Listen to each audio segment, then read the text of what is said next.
going to call the Board of Adjustment to order. So let me announce any decision of this board is considered final. If there's anyone aggrieved by the decision of this board, they may appeal to circuit court within 15 days of the board's decision. Also, no permits or license can be issued until that 15-day appeal period has expired and no appeal has been filed. For information regarding the board's decision or an appeal to circuit court, the Office of Land Use Administration will be your contact. As you come to the podium, we'll ask that you give your name and address for the record, address your comments and questions to the board, not to others in the audience or to the staff without us first an opportunity to talk to the staff. There's a 5-minute limit per speaker, usually 4 in favor of a variance request and 4 in opposition. So if there's more than 4 here for public comment, pick your best 4 is the way I put it. We'll start with the roll call. Mr. Davis? Here. Mr. Coleman? Here. Mr. Metcalf? Here. Mr. Burrow? Absent. Mr. Milling? Here. Mr. Golden? Here. And I'm William Guest. We have 6 out of 7 members, which equates to a quorum. It takes 5 to approve a motion, either in favor or in opposition. And Mr. Anderson is here as our legal advisor. And we'll go in order, starting with the application 6243-5603 Church Street Apartments.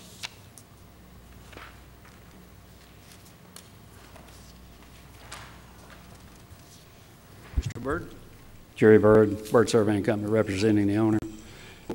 Address, please. Oh, excuse me, 2609 Halls Mill Road, Mobile, 26606. This application is submitted for approval.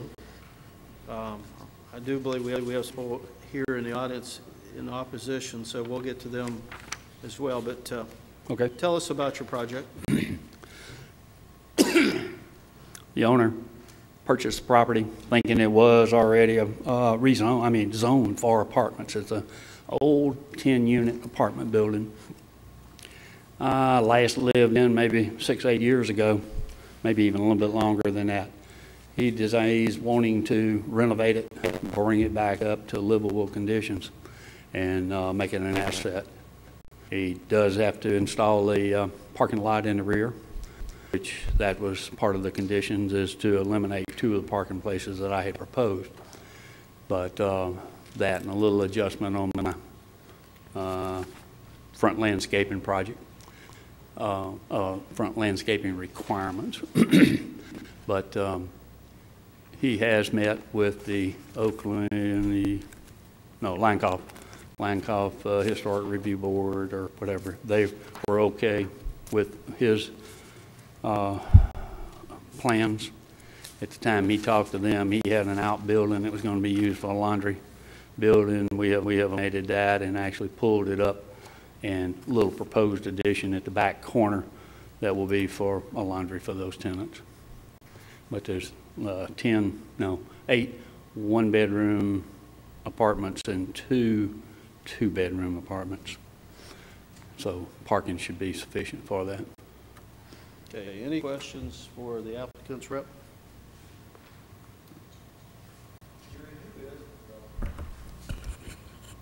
What? Who is the developer? Man named Jerry Jackson. Has he done this before? Yes, he's got, told me he had an apartment about 2 blocks from there. Either it was an apartment or a house that had been converted to apartments and this and that, but he's got it rented out and purchased a house at the corner of Bishop Lane and Stein Street, I think it is, renovated it. He purchased one that I surveyed out in Saraland, did the same thing. He's in the renovation business and seems to know what he's doing.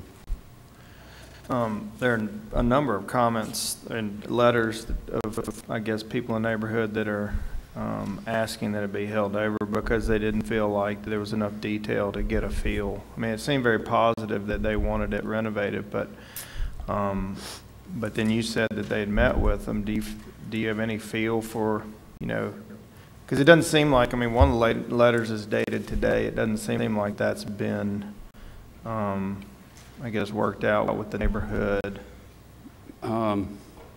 He met with them back in, met with the board back in October, I think. That was when he was first getting into it, knew he had to do that. And then he found out that it wasn't zoned, even though there's 10 power meters on the outside. That's what he looked at, kind of looked at the inside, said, hey, it's a 10-unit apartment building. And he purchased it with that in mind to bring it back to the 10 units. Okay. But one other question, this may be unfair, is I know in one of the comments it said in here that I guess the variance that was granted in 2010 limited it to 6 units, but you're saying that there were 10 units that were there previously? It's been an existing 10. I read that report, and they commented about being 10. And because of the lack of parking space at that point in time, I think they recommended, hey, turn it into 6. And 1.5 parking spaces for that got it 9, and that's how the 9 parking place was mentioned in that report also. But thoughts were, as far as the parking places, I think that should be sufficient. I mean, that is what is used out in the South Alabama area, 1 per bedroom. I said it was 2 bedroom. No, it's 2 rooms. There's only 10 bedrooms in that building. The others are 2 room, 1 bedroom, a little bit of a living area with it, and the others are just studios. But the same ratio that's out at around South Alabama area. It's the 1 parking space per bedroom.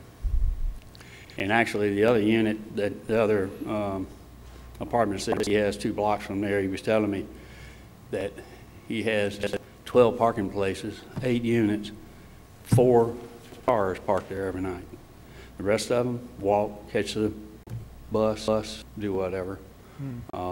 It's just, and it may not be that way here, but I think this close to town, in today's world, there's a lot of foot traffic or using public transportation.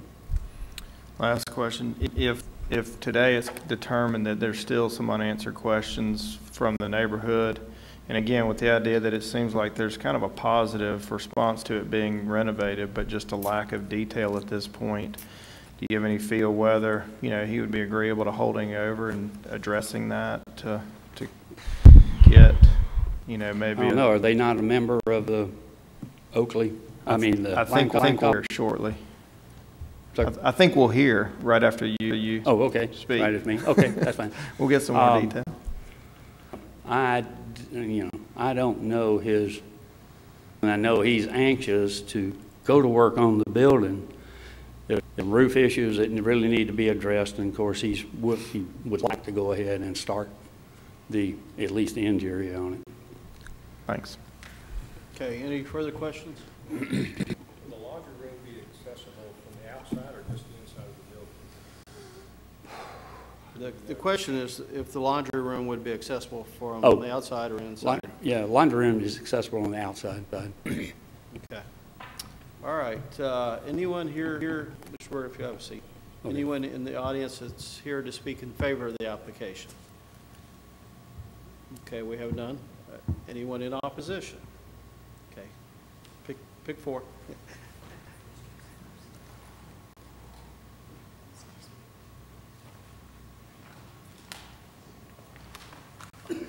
Your name and address, ma'am.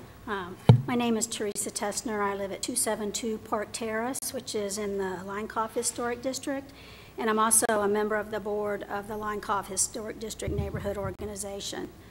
On March 4th, Mr. Jackson, the developer of the 1400 Church Street Apartments, met with some neighborhood residents to present his plans for developing this property as 10 efficiency/studio type apartments. He did not have any drawings to show the proposed layout, design, or livable square footage of the units. He likewise could not offer any concrete details on how trash service would be handled or how the lighting of the parking lot would be placed. He said the parking lot would be gated, but no plans had been presented to MHDC and the Architectural Review Board regarding that. In fact, the scope of the exterior work he presented to MHDC is not fully descriptive of the work needed on the building and has not come before the ARB. Of note, he has changed plans on the laundry addition since his original administrative approval of work submitted to MHDC. The back balcony needs more work than just repair, and he plans to add staircases that are not currently existing. All of these should require architectural review of detailed plans by the ARB and not just administrative approval such as given for paint color choices, etc. Those present at the meeting, of which I was one, were happy for the potential rehabilitation of this building, but had some unaddressed concerns. So our neighborhood organization president emailed Mr. Jackson to ask for more information about several aspects of the project. Mr. Jackson was also asked to delay this hearing 1 month so we could have time to better evaluate his plans and work with him to make this project one that will not only provide an economic benefit to him, but also enhance the neighborhood's quality of life, stability, and property values. When Mr. Jackson finally responded, his answers were no more informative than when he met with us. Please delay a ruling on the proposed use variance to operate a 10-unit apartment building until such time as the developer can fully address the concerns of the neighborhood with detailed plans that show how he will mitigate the negative impacts of this high-density use in a single residential area. Otherwise, I ask that the board deny the use variance as presented today for the following reasons. Number one, this lot is currently zoned R1, and the updated zoning proposed for this lot under the UDC is low-density residential, as opposed to the mid-density residential referred to in the staff report. Of note, allowing this building to have 10 units would well exceed the described density of 6 to 10 dwelling units per acre for even the mixed-density residential zoning classification. Single-family residential continues to be predominant and to be the most appropriate use for this area. Any variance for a higher density use should be restricted to no more than 4 units to limit impact. The jump to a high-impact usage of 10 units should be denied. Number two, the current staff report references a previous 20 use variance for a 10-unit apartment building as a basis, once again granting the use variance requested by the applicant today. The current staff report does not, however, note that the staff recommendation in 2010 was to limit use to no more than 6 units due to concerns regarding the negative impact of having less than 1.5 parking spaces per unit. Furthermore, the 2010 staff report also noted, and I quote, "Photographs of the interior provided with the application show that much of the interior has been gutted. Renovation of the interior to provide 5 to 6 units to match the available parking appears possible. Staff recommends that the board consider that the state of the structure's interior does not necessarily justify a restoration of the site to 10 dwelling units, and that 5 to 6 units may be more amenable to the adjacent single-family residences and institutional uses. Otherwise, a 10-unit apartment building will result in on-street parking, which will increase congestion around Leinkauf Elementary School. The current condition of the building does not appear to be substantially different than the characterized in the 2010 report. Likewise, the negative impacts of increased demand for on-street parking and increased car traffic exist today. The findings of the 2010 staff report should be considered and justify denial current funding the current application. According to the zoning ordinance, the applicant, and I'll skip to 4 since I'm running out of time. According to the zoning ordinance, the applicant must show a hardship other than economic and present sufficient evidence to find the variance will not be contrary to the public interest. No hardship has been demonstrated that indicates the only use of this building is a 10-unit apartment building. It is not justice to the neighborhood, and it is not in the public interest to allow a project that will have negative impacts on traffic, congestion, and from on-street parking, neighborhood stability, when there are uses that would be more compatible with the zoning and the nature of the neighborhood. And I would just like to say that I wasn't allowed the time to read all of my remarks, so if you would look at those in handout. Thank you. All right. Before you take a seat, is there any questions for the neighborhood representative? Yes, Mr. Metcalf. I want to ask staff first. Has the applicant not gone to ARB and MHDC? I don't know the answer to that. I don't know if they have gotten the approvals, as she mentioned, for the work that they're proposing on the exterior or not. Okay, but let's say we approved it, they would still have to go through those bodies, Yes, sir. because that's where the approval lie, because there's no authority of the Linecoff organization. That's correct. Right. Okay. Thank you. Okay, thank you. Thank you. Next, please.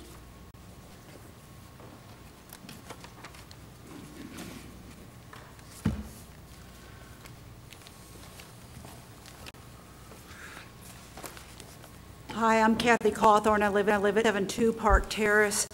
This morning, we received a letter from Dr. Quintina Pruitt from the Linecoff Elementary School that I'd like to read to you. As principal of Linecoff Elementary School, I have many concerns about the renovation of the vacant building located at 1400 Church Street. The building sits directly across from our school's student playground. I'd like to support the general idea of renovation, but the lack of detailed information from the developer causes major alarm for the safety of our children. I truly request the board to delay their decision until the developer can present detailed plans and meet with the school and the neighborhood association to answer questions. If you have any questions, I may be reached at 251-221-1495. I was at the meeting where the developer met with us, and I think it's an incorrect statement saying that we supported his project at that point. Thank you. Okay, hold on before you sit down. Any questions? Okay, thank you again. All right, next.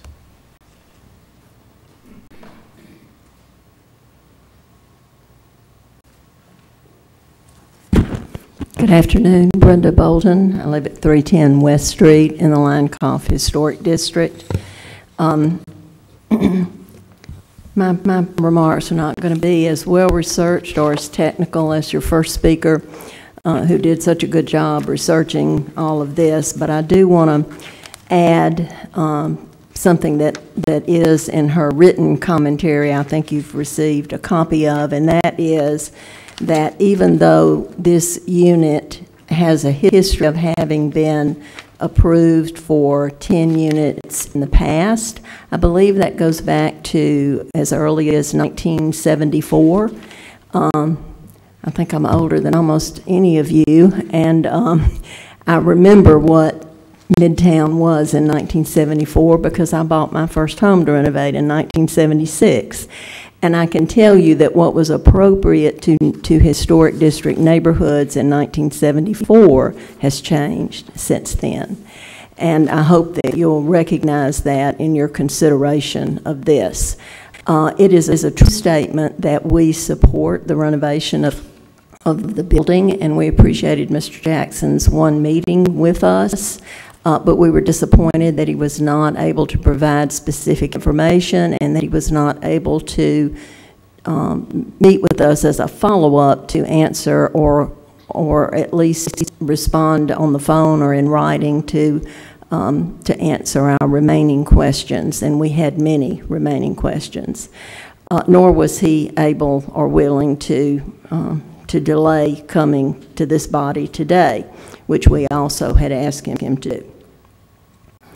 A 10-unit studio complex across the street from an elementary school and behind a church in a predominantly single-family neighborhood street, has the potential to create a multitude of problems. Mr. Jackson has mentioned using 6-month leases. Studio apartments typically turn over frequently anyway, and that's encouraged by shorter-term leases. The density in that short little block right there by the school, this is just not the kind of development that will add value to a neighborhood that has really worked hard in the last decade, and we're making progress. Our property values are increasing. Our realtors tell us that property is moving more quickly in Linecoff than it has any time in modern history. And this type of variance, I think, can have a very negative impact on an area that's right there in the central part of our neighborhood. So we want Mr. Jackson to succeed. We want that property renovated. We don't think 10 studio, six apartments is what will get him his best investment or will add the best value to our neighborhood. And we'd like another opportunity to sit down with him and really talk to him. You know, he's mentioned developments that he's done in other parts of the city. He did not mention to us that he had experience in historic districts, and he seemed a little vague on what some of his procedures were, and we would really like to talk with him and sort of help him buy into the idea of adding value to Lioncoff so we can work together, and I hope you'll help us do that by delaying today and giving us that opportunity. Thank you. Okay. Thank you, Ms. Bolton. Yes. Any questions? Sorry. I have a question, Mr. Davis. One question, how much time do you think you all will need? How much time do you think you all will need? Well, we had it asked him to wait a month. Not that we think it'll take a month, but you know, he's busy. His schedule, and we're not sure what his schedule will be, so we feel like a month would ensure that he would have time to gather the information that he needs to meet with us and give us our specific answers. Thank you. Thank you. Thank you. All right. We've concluded our public comment and questions regarding this application.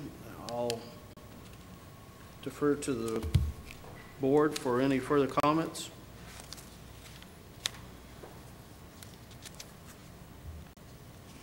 Okay. Having done, Chair will entertain a motion. Mr. Chair, I make a motion that we hold it over for 30 days to allow the applicant to get with the Lioncoff neighborhood and try to work out these differences or details. Have a second. Motion with a second. Any further comments or questions?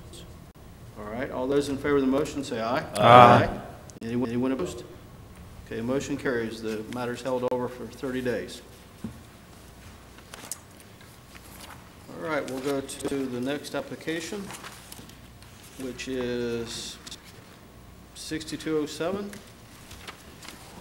This is Government Street Holdings, application 000-635-2018.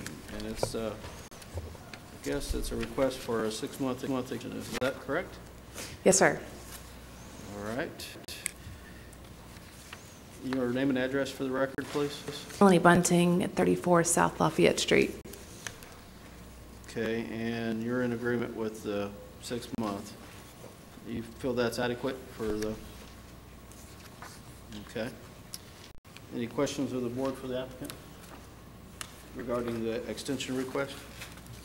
Okay, just for formality here, anyone here in favor or opposition to this application? Okay, we have none for the record, Lisa. All right, staff recommends that we approve the 6-month extension. Chair, entertain a motion. So moved, Mr. Chair. Okay, I have a motion. Do I have a second? Second. All those in favor of the motion say aye. Aye. Anyone opposed? Okay, motion carries. Thank you. Thank you. Okay, application 6244, Port Conde Restoration Venture.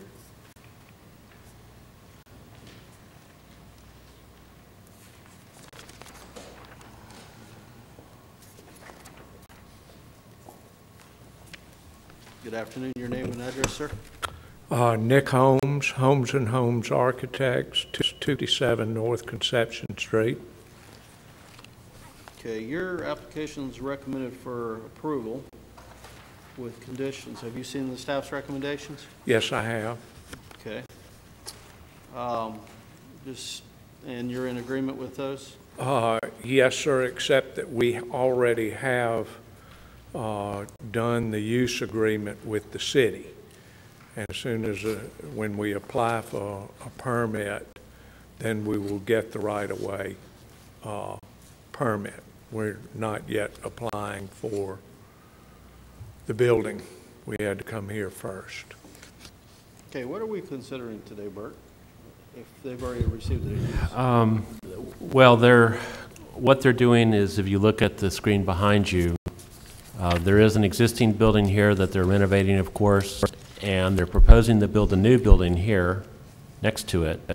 And they need, because they're in the downtown development district, it appears that they need a variance for the type of frontage that is proposed, which is the lower image here. Staff has interpreted that as being a porch-style frontage, which is not allowed to be right up on the property line, or in this case, actually encroaching into the right-of-way.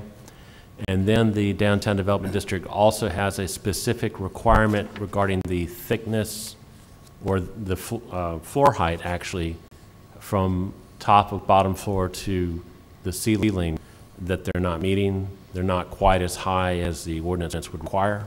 Okay. So it's a variance from that. So use is not part of this? That's correct. Okay. All right. Any questions of the board for the applicant's rep? All right. Anyone in the audience either in favor or opposition to this application? Okay, we have none, Lisa. All right. Staff recommends approval, subject to the conditions, and let me clarify. Were you in opposition to any of the conditions again? No, sir. No, okay, just clarify. All right.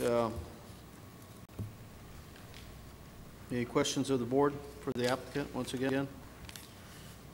All right, staff recommends approval subject to the conditions, obtaining both a non-utility right-of-way agreement and a right-of-way permit, or revise the site plan so that none of the proposed structure extends beyond the private property line, and full compliance with all municipal codes and ordinances.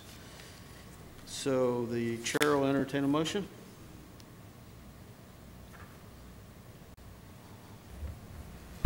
Mr. Chair, I make a motion that we approve subject to staff recommendation. And based on standard findings of fact? That is correct. Okay. I have a motion to approve. And second, Mr. Chair. The request based on standard finding of fact. I have a say. Yes. Any further discussion? All those in favor of the motion say aye. Aye. Anyone opposed? Motion carries. All right, thank you. Yeah, we're going to take a 2-minute recess at the request of a board member.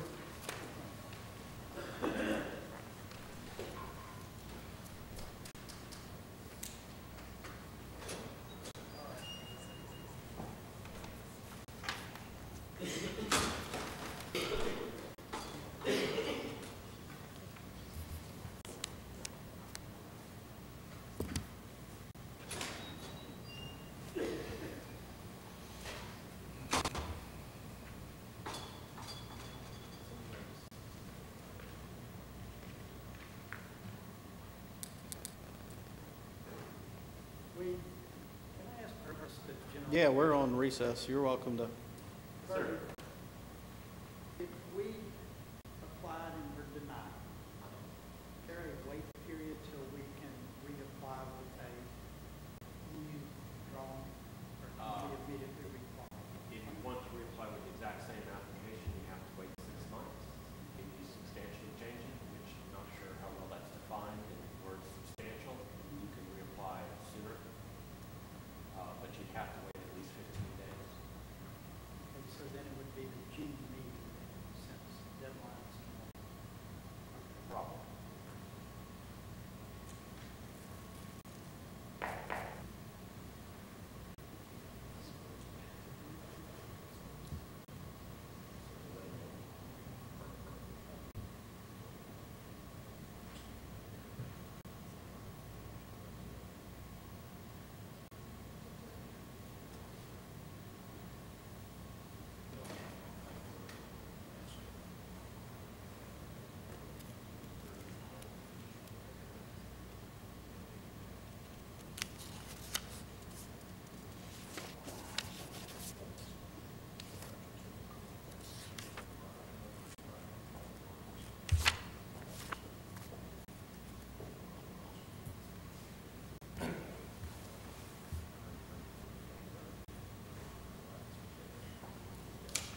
All right, we're going to reconvene. Members are present. We're on application 62245, Ryko Signs for Legacy Village, application 000867-209, or 19, I apologize. Yes, sir, your name and address. Yes, sir. Wade Wright, Signs, 3345 Halls Mill Road. Okay, and your application for the applicant is recommended for denial. All right. And then the approval for the off-premise sign, revised to a strictly directional sign as per the staff recommendations, and then off-premise directional sign for the shopping center recommended for approval subject to the other conditions. So you want to kind of... Well, what we'd like to catch do us up? after reviewing the staff report is ask for a holdover to resubmit drawings more in line of what the staff recommends. Okay, okay. Any questions of the board for the applicant? All right. How many, you say 30 days? To the next meeting, yes, sir. Okay. All right. Just as a matter of formality, once again, anyone here either in favor or opposition today wishes to speak on the matter? Okay, we have none for the record. All right, I have a request for the applicant's rep to hold it over 30 days. Chair, entertain a motion. Mr. Chairman, I move to hold over to the next meeting. Okay. Second. I have a motion and a second. Any further discussion? All those in favor of the request, say aye. Aye. Aye. Anyone opposed? Motion carries. All right, see you next month. Okay, we're on application 6246, 4940, Volunteers of America. And Mr. Milling is going to recuse himself. That leaves us with 5 voting members. It takes all 5 to approve a motion either in favor or to deny a motion. Your name and address, sir. Henry Creel with Volunteers of America, 1204 Hillcrest Road, Mobile, Alabama. Okay, and you're one of the lucky applicants that recommends for denial. You want to tell us Yes, why sir. we ought to consider otherwise? Unfortunately, I did not send in a narrative as I was supposed to have done, so I added that narrative this past week, and I was told that each one of the members would have it before them at this meeting. Let's see if we have it in. Is it in the staff report or is... I don't know about the narrative issue. There's a letter from Brian Schultz, in opposition. You have it? We're still looking. Give us Okay. a second. The gentleman on the end, I think, has it. Yes, sir, that is it. Yeah, last page of the handout has this as a first. Yes, sir, I remember reading it.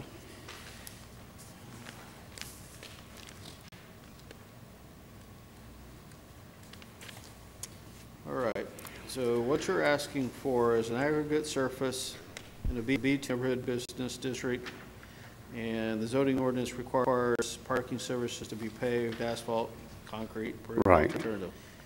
And What I did not add to that narrative was that particular area where the trailers, where we're requesting the variance, that is totally separated from any other of the communities. On the north side, it's woods. On the east side, it's woods. We own the apartments to the south side. It's in a totally enclosed area, wood, a 6-foot privacy board fence all the way around. No other community members will ever use that property because it's a dead end to our place, in and out. We're the only people that use it. And so we're just requesting the variance in order to use the aggregate rather than having to spend the money for asphalt. okay, based on what I think it might have been an aerial, I'm not sure. Can you pull up the aerial? Okay, let's go to the next. Yeah, Right there, yes, sir. okay. That's existing, correct? Yes, sir. So,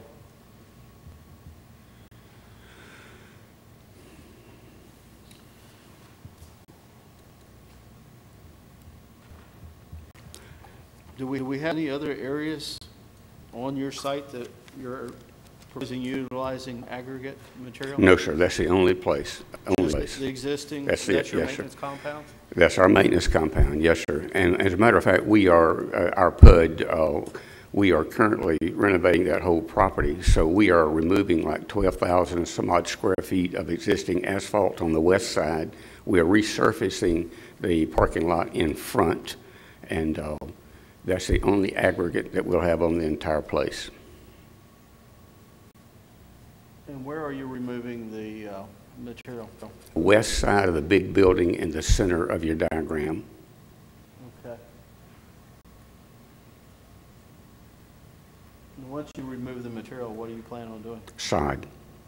Sodding it? Yes, sir, we're going back with side, all green space. Okay. Do you share access with another property as part of your PUD or any other? On the overall PUD, we share access. Family Dollar is on that corner, on the very corner of Athey and Ziegler. They have their own driveway, as you can see, on Athey Road, west side of that picture. Our driveway will go in from Ziegler Boulevard into the center of that diagram that you have there. And the only other access to the property is on the northwest corner. There is an existing driveway there. And so we have access on that northwest corner of Athey and then off of Ziegler. There's no other access anywhere else on that property. Will the access off of Ziegler change? No, sir. So it'll remain No, sir. Originally, the city told us to move it to the east because they're four-laning Ziegler. Then they came back and said, no, leave your driveway where it is. So that's where it is. That's where they've told us to leave it. Okay. So there won't be any impact on Family Dollar? No impact on Family Dollar at all.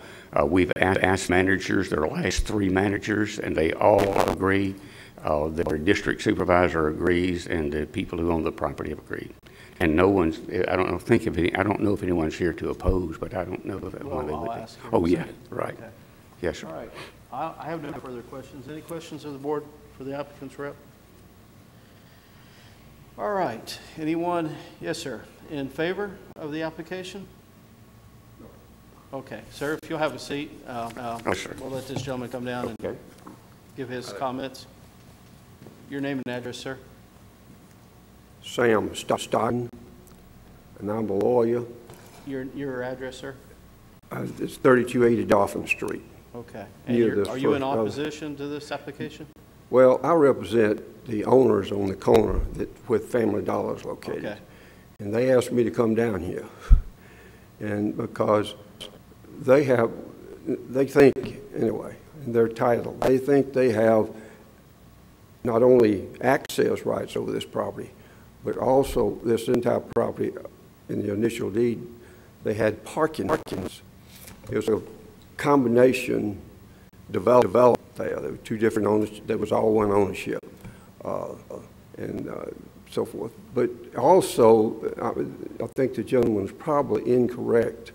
Along Athey Road, there's another access that we use and have. We have also an access going out, if you'll notice, where the building is over at Dolly, at the Family Dollar store, you'll notice there's a driveway going to the back, going north off the, right there. There's an access coming down across that north line. And then there's another access going west in the road. So there are 3 accesses on 8th Road, and we have access to all of those. And we meaning my client. And also, we're successful in getting them to leave the access where it was, closer to the store on Ziegler Boulevard, because they were going to move it east. And so I got it back. That's all in connection with the state condemnation, which I'm handling. But our concern is if they restrict that little area back there they're talking about, it's not a real big problem. But if they start moving elsewhere, we would be real concerned because we do have parking rights on that property. We not only that, we have all these different accesses across that property. We meaning the folks that own it. So it's and I don't know who he talked to because he hadn't talked to the people that I represent.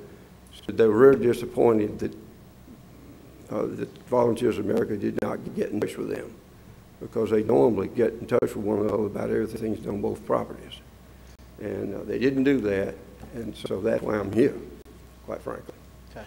And I told them I'd step down here and see what was going on, really, because they caught off dark. They were surprised that this application was even made. What's your last name again, sir?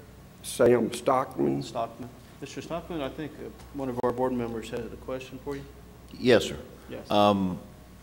I hear what you're saying, but I can't see how your client's concerns have anything to do with why we're here.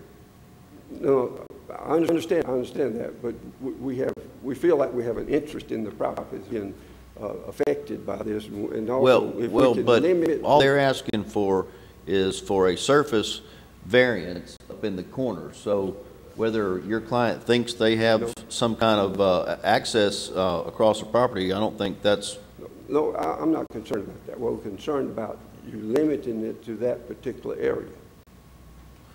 They're asking for just. This application is just for. I don't understand. Nothing else, that's right. Yeah. But the front's still paved. Thank you. Okay, if you'll hold. Mr. Burt, you had a question? Well, the whole reason for this variance application was that the Volunteers of America submitted an administrative planning and development application to amend the site plan for their property. Because it's an administrative PUD, it's not only for their property due to their 2 buildings on the property, but then because there's also the cross-access of the Family Dollar property. It was during that administrative review process that we identified that they were using this aggregate area, and that's why they made this application to the board. So as part of the site improvements associated with the admin PUD, that would include the closing of the middle access point, 8th Road here, and replacing a lot of that area with at least sod or other sort of landscaping. And so I would have to go back and look at the admin PUD file to see if Family Dollar had any sort of participation or notification in that application, because typically administrative applications would not have that notification. But even on an admin PUD, wouldn't all the owners of the 2 properties within the PUD have to sign off on it? They probably would, yes.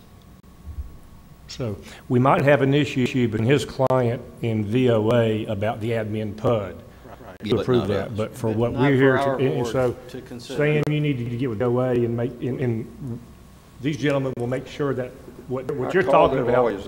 My folks called me this morning, I called their lawyers. Okay. And I talked to them, they said, well, we're not going down there. Okay, well, yeah. What you're concerned about is not here today, but there could be an issue, and you and their lawyer need to discuss that admin PUD. We feel like we have an ownership interest in that property, and it was established by a joint deed between 2 other parties, predecessors. For the basis of this board, our decision today is that gravel area in the maintenance compound, which is whether or not he can continue to use an aggregate I understand surface. But it sounds like you do have an issue to work out between your client and theirs. I think that issue exists. Okay.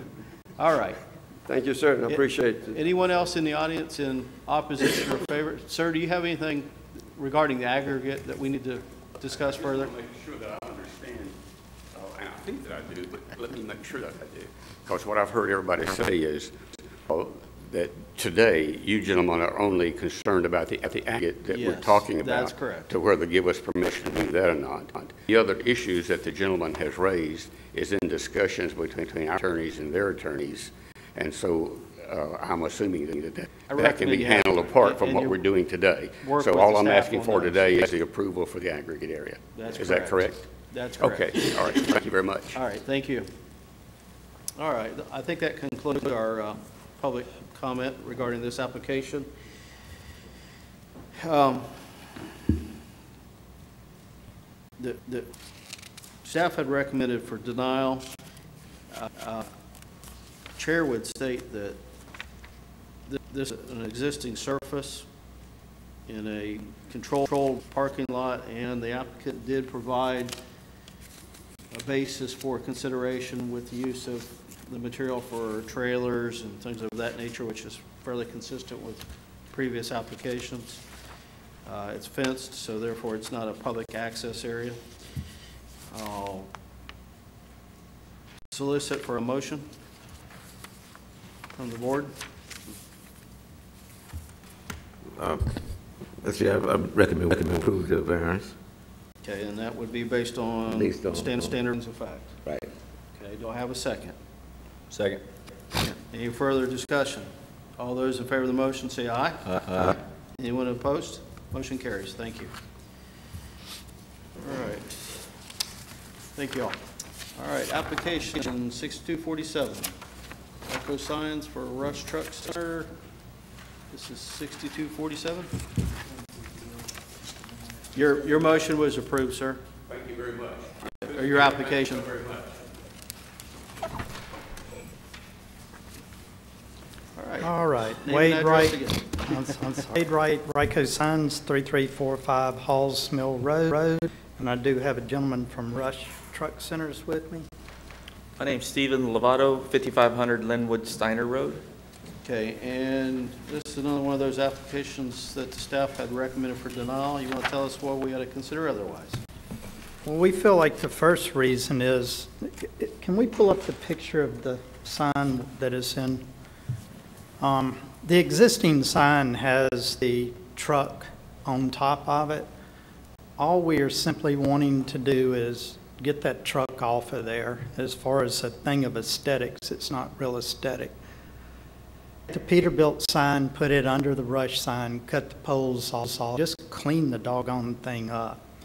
So we either do that or just leave it as is basically the question. And, you know, as far as public interest, I think getting rid of the truck, even though it's neat looking, it isn't all that sightly looking. And just cleaning the doggone thing up. Huh?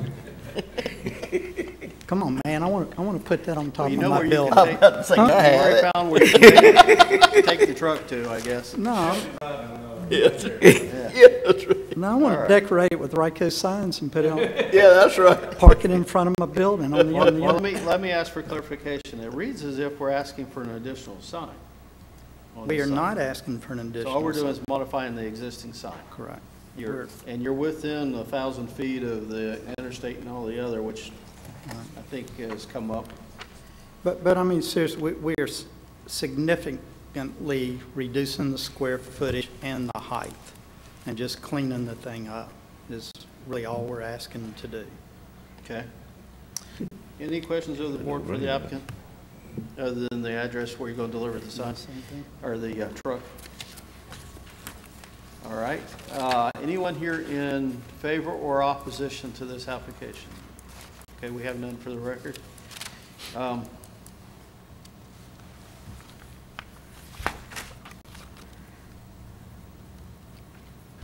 I will point out that in the staff report, bottom paragraph on page 3, it mentions that not only is the site non-compliant with respect to the fact that they have 2 pylon signs, there appears to be a multitude of advertising wall signs on the building faces. As these signs were not included in the variance request, if the variance is granted, the wall signage situation must be brought into compliance to allow 2 advertising wall signs total. Okay. What's your name again, sir? Steve Lovato. Steve, do you understand that in our granting this, that you will have to clean up the remainder of the signs? Well, part of the reasoning for the signage is a Peterbilt truck is built by lots of different manufacturers, unlike your Ford or Chevrolet, where they're all built by Ford or Chevrolet. So most of the signs that are on the building are Cummins, they're Eaton, they're Allison, all those different manufacturers that go in to build that truck. So when a truck driver comes to our shop, one of the things that he wants to know is, do you work on Cummins engines? Do you work on Caterpillar engines? You know, and those signs help tell him what we do work on. So it's not a matter of we're just over advertising what it is that we do. We're just giving information to the different areas of the truck that we can work on. And one sign that's over in the corner, the far right on the top photograph, is just directing them to the service department. Yeah. It says parts and service around the corner is what it says. Okay. These drivers come in with 18-wheelers and they can't turn on a dime to get in and out, so they need some help knowing where they're going and the direction they need to go. Yeah, but the service sign, I understand. And the second pylon is over on Highway 90. The one in question is really over on the interstate side, so somebody coming east on 90 doesn't really see the one in question and wouldn't know where to turn. Mr. Chairman? Yes. Mr. Metcalf? Bert, why would granting a variance for one particular sign and then to clean that sign up have any bearing on any other signs on the property? Well, right now, the signage on the property, I guess, has a global non-conforming status due to its annexation. Understood. And in so doing the work on this one sign, it triggers the need for the entire site to be brought into compliance. How does it trigger the need? Well, it may have. Is that a rule or is that a rule or an ordinance, part of the ordinance? I believe in the zoning ordinance, and I'll have to check, but when it discusses annexed areas as it relates to signage, the trigger has been that when something gets changed, it has to be brought into compliance. But you don't really know if that's an ordinance or not. Well, I'll have to look, so if you give me a minute. That's the practice of the city, whether it's a permitting, a variance, building permit. That's what I want to know, if it's a practice or not. I don't know if it's in right. Certainly, that's been the practice. Well, from a precedent, I can give you several, both Schillinger's and, the Pecan Place was one. Arby's was one out by Highway 90 and I-10. On Schillinger's, I know it was either Golden Corral or O'Charlie's. I just don't remember it triggering anything else on the property, like any building signs. That seems to be a bit far-reaching to me. Pecan is the only one I'm aware of, because we made them take off the extra murals signage they had on there. And I think Arby's declined to change their sign because they would have to do some modifications as well. Yeah, on the sign, yeah. On the sign. So we've got a precedent within the board sections. But was Arby's asking to reduce or lower a sign, though? They just wanted to change up. They changed the hat. Because, I mean, we're their wanting to reduce square footage, reduce height. Theirs was a matter of height. Yeah. I think you'd be glad to get rid of the damn truck. I don't know. How many of these Cummins, Peterbilt signs do you have on the building? Peterbilt sign, we have 2, I believe, on the building. Okay, one faces north and one faces west. What about these extra, the various companies, components? There's 4 other signs on the building for those other purposes. Okay, so in 6411, which is the sign regulations, it looks like it's item number 3, non-conforming signs. It says that signs that are located in improper zoning districts and that exceed the allowable number or size limitations shall be removed by October 1994 in non-historic districts. So that would, because that one sign is being worked on, that's going to trigger the application of that paragraph to all the other signage on the site. Thank you. So we should have asked for a variance to include those? Yes, and, the board could consider this application, but then also you would maybe need to submit a separate application for the remainder of the signage on the site. You have, and this is just for experience, windows or any place in which those other signs can be on the inside, so therefore they don't really qualify as a sign? No, I was just thinking as you were talking, one of the issues that we have with, for example, the C, the red Cummins sign, in order for us to be a dealer for Cummins, they require us to hang those signs of a certain size on the building. So as part of us doing business, we have to have those signs up there. There aren't really any windows on that side or bay doors or anything like that. It's kind of like our dealership. That's what I was thinking, Mr. Chairman. Yeah, where we've run into where you've got multiple dealers as it relates to a That's true. Yeah. property.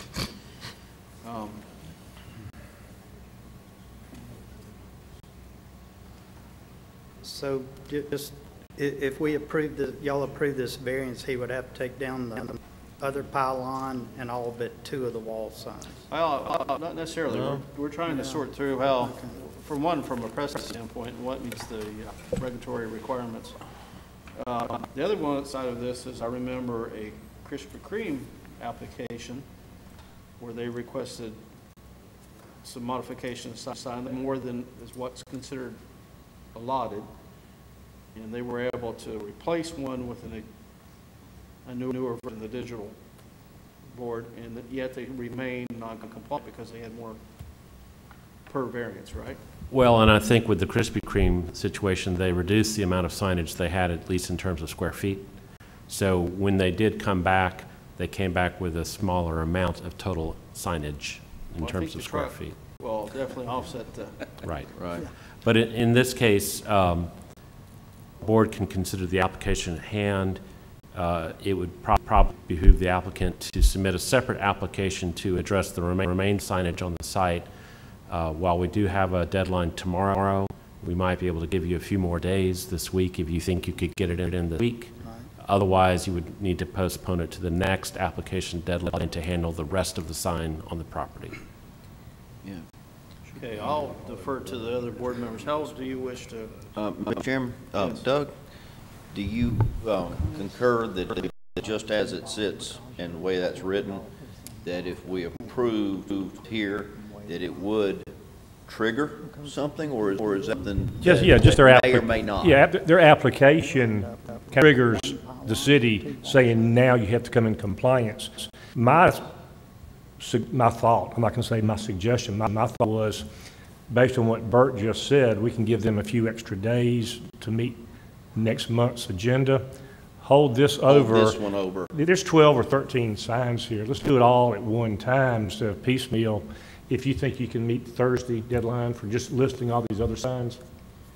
The only issue I got is we're dealing with Steve's Corporation and a large sign company out of town. I can't really answer if I can get those. I can't really if I can have those answers. But even if you didn't, they can withdraw this and make another application.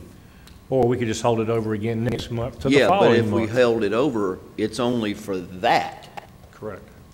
Okay. Only for the big truck. What do you prefer to do? Do you wish to hold this over? You wish for us to vote just on this today, and then you know that you're going to have to deal with the others at a subsequent meeting? Okay, so what we're talking about is this one either gets approved or denied today. Yeah, unrelated to those other signs. Unrelated to the other signs, and then we need to come back again and discuss the other signs? Yes. Correct. That's what.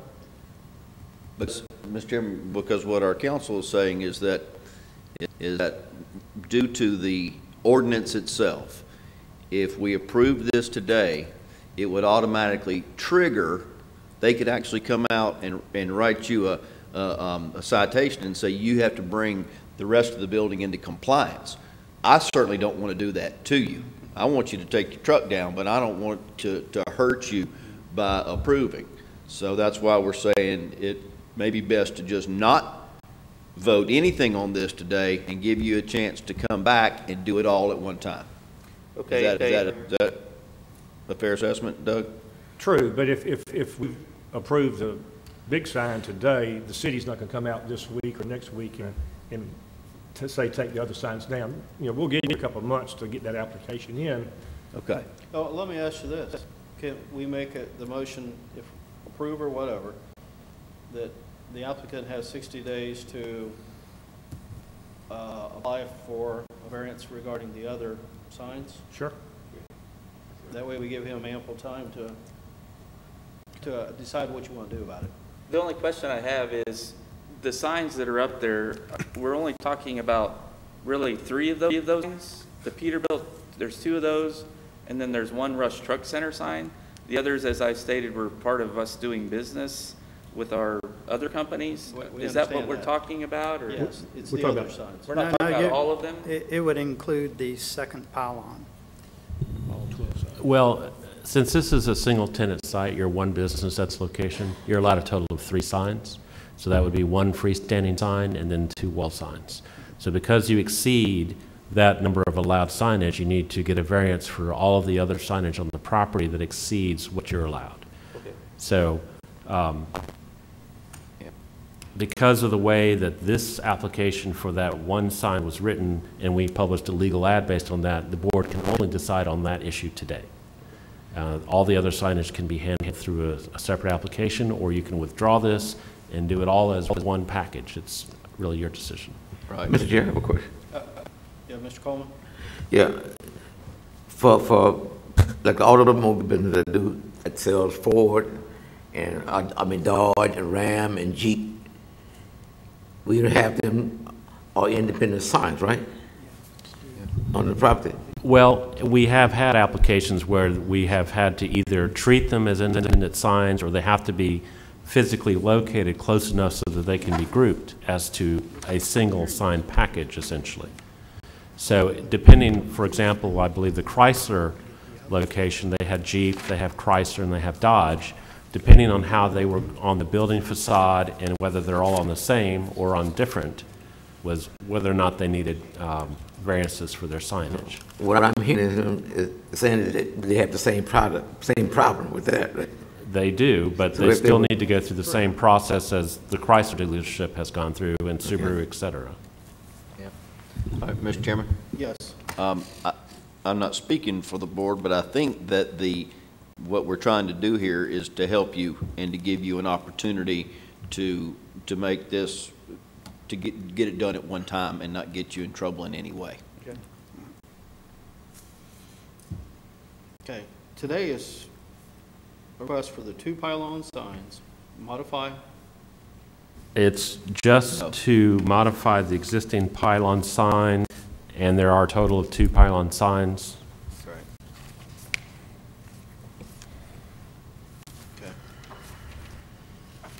All right, once again, what is your choice? How do you wish for us to proceed? You want us to vote regarding the 1 pylon sign? I think that's what I'd like to do today, yes. Okay, and then We will make an immediate application for the walls and the other pylon. well, and I would, if a board member should choose to make a recommendation to approve, that they state that there's a 60-day or 30-day time period to give you ample time to apply regarding the other signs.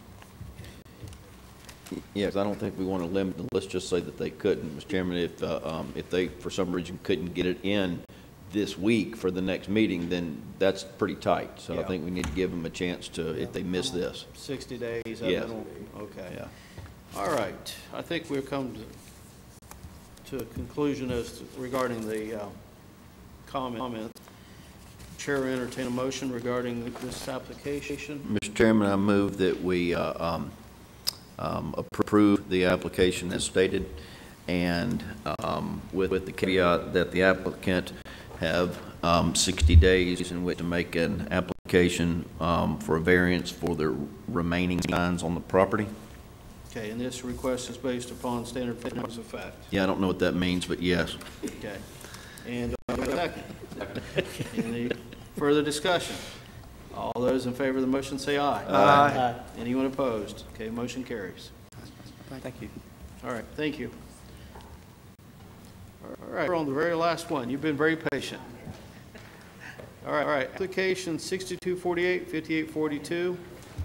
This is Mitchell Signs. Afternoon. Good afternoon. How are y'all? We're good. How about you? Good. Your name and address. Holly Talley with Mitchell Signs, 3200 Highway 45 North. Okay. In Meridian. And this particular application has been recommended for denial as well. You want to tell us why we had to consider otherwise? Well, originally, Community Bank built this building in 2013, and at the time that they constructed this location, it's an old aerial map, but you can see the north elevation was completely covered up with trees and shrubs. And since then, that area has been cleared, and there's been construction of another bank. I think it's an empty lot in between the two now, but the visibility from the north coming down the interstate is very high, and so the bank would like to add a third letter set to that elevation.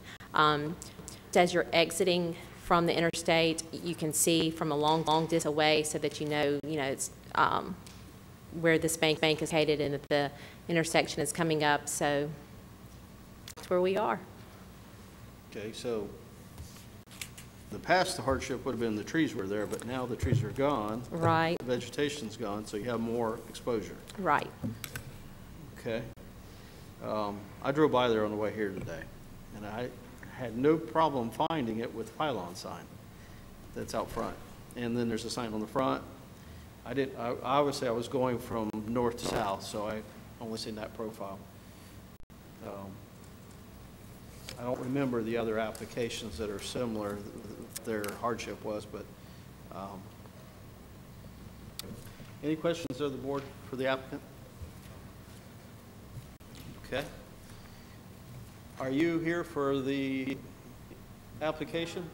Okay. All right. Okay. Well, you made her sit in the back. Let her sit up here. All right.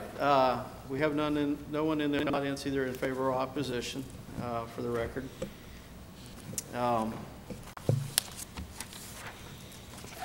Mr. Chairman? Yes. I move for denial. Okay, I have a motion to deny. Do I have a second? Second. I have a second. Any other discussion? All those in favor of the motion say aye. Aye. Anyone opposed? Okay. And I would say that application or motion for denial is based on standard findings of fact. All right. Sorry. Have a good day. Thank you.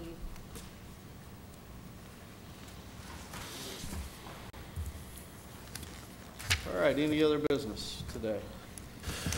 Well, speaking of new employees, this is Peyton Rogers. He's a new planner here with us. He was working in Baldwin County prior to coming to work for the city. And then we have Holly Simmons, I believe, who is our new GIS Analyst 1. She went to school at South Alabama. She was working out in the Lubbock, Texas area, and we were able to get her to come back.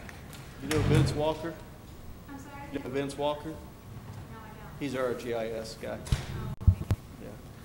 Bert or Doug, when I said that, I actually meant it. What exactly are we saying when we're saying based upon the standard findings of fact as opposed to non-standard, or what does that mean? Well, when staff is recommending approval or denial have findings of fact that may be specific to our approval or denial recommendation. But if the board decides to go the other way with the decision, then we need to have findings of fact also for whatever your decision is going to be, so that we put that in the letter of decision that gets sent out to the applicant. Having recently spent a nice week in federal court, it's very important that either the Planning Commission or the Board of Adjustment state the reasons for their denial and the findings of fact associated or approval. Well, but we're not state those are. We're just. You're adopting. You need to either adopt the ones that are in the staff report or some finding of fact. So either make a statement specific to. Like, I'm sorry, the denial of the last one. It was contrary to public interest because they had too many signs already. They didn't need a third one, a fourth one. The pylon sign was the biggest one on the service road. Well, I mean, okay, that's the easy one. Yeah. Because we were voting in you know, going along with their recommendations. If staff doesn't, I mean, if we go against the staff, we're not the findings of facts. We're just saying that their findings of facts for recommending denial, we didn't find the same facts. If they recommend denial, you adopt the ones they have for approval, that it is in the public interest. And those are from the zoning ordinance under the things that the board considers. So in just stating that you're adopting the standard findings of fact for approval or denial, that lets staff know that we can use what's on the sheet to put in the letter of decision that we send out to the applicant. Okay, and what was it the graph thing y'all were talking about? When you said in federal court, what was? No, this was for the Thai meditation centered on Dog River. Oh, right. How did that come up? On Dog? Well, the judge has not issued his written decision. He has made a ruling verbally. He ruled in favor of the city, and we submitted a recommended findings of fact and rule of law last Friday, just waiting on him to sign that. Who's the judge? Judge Moore in federal court, new federal judge, came here from Montgomery. Okay. Did they address your question? Yes. Okay. Thank you. And then the other issue about M&W Industrial Services, where their sign is too large. The actual next hearing in environmental court is on April 10th at 1 o'clock, and I have emailed the attorney that works for the city asking them to see if they can get some movement on this, because the board keeps asking staff about the status of that sign. I was going to recommend that Rush move that big truck out there and put it up on pylons. At least the attorney for the city. Let's see, Matthews, Carolyn Matthews, I believe. Can I have this? Yes. I'll give the card away. So. And then, Mr. Chairman, Lisa said that she put something on your desk about Mr. Burrows. Yeah, he had eye surgery, or he's having surgery, therefore he's still out. But I've asked Margaret to get with Shayla to draft a formal letter to the council representative that he reports to, or that appoints him, to either reappoint or replace, so that we have a permanent member. Yeah, because if he's going to be out. Because today we had an opportunity where we may have not had a quorum. That's right. I think if Mr. Coleman had, right, we would have been short when Mr. Miller had to recuse himself. And that is the reason why we have 7 permanent members. Yeah. So, anyway, we're working on it. Okay. Any other business? We're still taking comments on the proposed ordinance until April 8th. You can submit those comments online through the Build Map for Mobile website. So I encourage you to submit any comments you may have, whether it relates to the text, to the proposed zoning map. We have received, I think, over 700 comments already, and we do know that we need to make changes. So once we receive the comments by April 8th, we'll be spending another month or two making revisions. We will then re-release it for one more review before it goes to the Planning Commission. One last question. What is the date for the meeting in July? Because I think I'll be absent. July 8th? Yeah, there's a potential I'll be absent, so Mr. Dave Davis end up chairing it. So that's all I have. Any other business? All right. See you all next time. See you, Bert. Thank you. Good luck with everything. So